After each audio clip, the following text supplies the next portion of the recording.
the African continent continues to underperform. And this, in my view, is what legitimizes the conversation that we continue to have about the opportunities that are available to young people in the continent of Africa. We also do appreciate that Africa has the youngest population of all continents in the world. We also are aware that in critical areas such as technology, our contribution is minimal. And for that reason, every so often we have conversations such as this in order to ask ourselves what it is that we need to do going forward to ensure that we are not left behind. And because I've had the opportunity of listening to previous speakers, let me answer some remarks. Many times when we have conversations around the continent of Africa, whether it is in agriculture, whether it is in technology, in my view, we fail to identify some of the things that stand in our way, in our quest to achieve what we truly desire. When we talk about agriculture, for example, and agriculture is critical to all countries in the world. Right now, as you Nigerians know, there is a crisis of some of the food that you need. You are importing rice, you are importing poultry, and that is true of many African countries. Yet somehow, we who have had the advantage of education, and particularly Western education, which is the education that we are prisoners in the manner in which we live. When we talk about agriculture, we talk about fertilizer that we import from Russia or from Ukraine. The question that I want to ask today, when we talk about agriculture and about fertilizer, is it possible for us Africans to begin to look inward and to ask ourselves what it is that our research institutions are doing to ensure that the fertilizer that we produce is fertilizer that is beneficial to African soil? When we talk about seeds, we must ask ourselves, are those seeds propagated by our research institutions, or we are simply relying on seeds that are brought to us by Monsanto and indeed other organizations based in the West and progressively in China? I am suggesting to us that perhaps it is critical for many of us to unlearn some of the things that we have learned in order to engage with things that will help the common people. The other thing that we are inclined to do, particularly when we talk about technology, is to assume that the technology that we have is African technology. Even the medium that we are using now, if those who control Zoom were to decide to shut us out, we would go back to the dark ages. And if you look at all these technologies that we are deploying, we talk about artificial intelligence, Africa is a consumer of this. The question that I want to pose to this audience is, as we think about the future, what deliberate efforts are Africans, what deliberate efforts are we making to ensure that we are not just consumers? About 2 months ago, there was an outage of internet in western part of Africa because some cable had been cut in the Mediterranean Sea. And all of us who are present here can testify how helpless we were. It happened again in East Africa, and we were helpless. What are we doing beyond the mere consumption of technologies that are conceived and indeed produced from outside of the continent of Africa?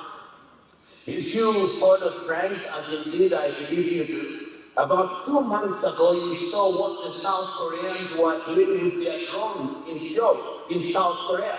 I've never seen anything like that in the continent of Africa. Somehow, we are satisfied with consuming what others have produced. And I'm telling these organizations, the organizers, and those who are present here, that until and unless we in the continent of Africa, with Nigeria providing we deliberately make effort to begin to do things that give us independence in the areas in which we are operating. We can be shut out anytime.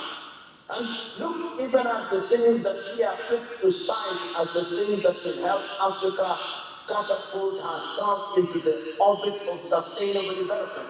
I want you, as you sit in this assembly and as you listen to me, count 1 to 10 and tell me which one is produced in the continent of Africa. And I ask these questions because the development of other countries in the recent past has demonstrated that when you adopt technology from others, you've got to adapt it. Let me give an example. Which African country produces the mobile phone beyond assembly of it? None. We don't. We merely accept. Which African countries are producing moving equipment that is used in construction of our roads beyond assembly of it? And which African country produces motorbikes beyond assembly of it? None. And I can go on and on. And I'm suggesting to those who are present here, and when we therefore are engaged in a conversation about the possibilities in Nigeria, those possibilities must be homegrown. And when we talk about homegrown, I'm not for one moment suggesting that we should shut ourselves up. I'm merely saying that when they are homegrown, they are sustainable because we understand them. Is what I'm saying anything new? No, nothing new. But we recognize that countries that are moving in a sustainable way have adopted the path of adoption of technologies and adoption of them. Look at China, which not more than 30 years ago was a backwater technological country. Look at what they produce in the area of mobile telephony, in the area of the media that they use for purposes of communication, WeChat, TikTok. We in Africa, we have nothing that we call our own. If we are not consuming TikTok, we are consuming WhatsApp. If we are not consuming WhatsApp, we are consuming Zoom. If we are not consuming Zoom, we are consuming LinkedIn. If we are not consuming LinkedIn, we are consuming something that is genuine. And I'm suggesting to you without batting an eye, as long as we remain in that path, we shall continue, as you Nigerians say, blowing drama without any movement in a sustainable direction. Look at South Korea. That is exactly what they did, whether it is in the area of agriculture, whether it is in the area of technology, whether it is in the area of mobile telephony, whether it is in the area of medical equipment engineering, whether it is in the area of artificial intelligence. All these countries, South Korea, now Vietnam, Indonesia, India, Turkey, have always built possibilities for their young men and women by having homegrown solutions. And without debating the point, I'm therefore saying that the conversation we are having today is a valid conversation. And the validity of this conversation is underpinned by recent developments in the continent of Africa. In fact, some of them are not very recent.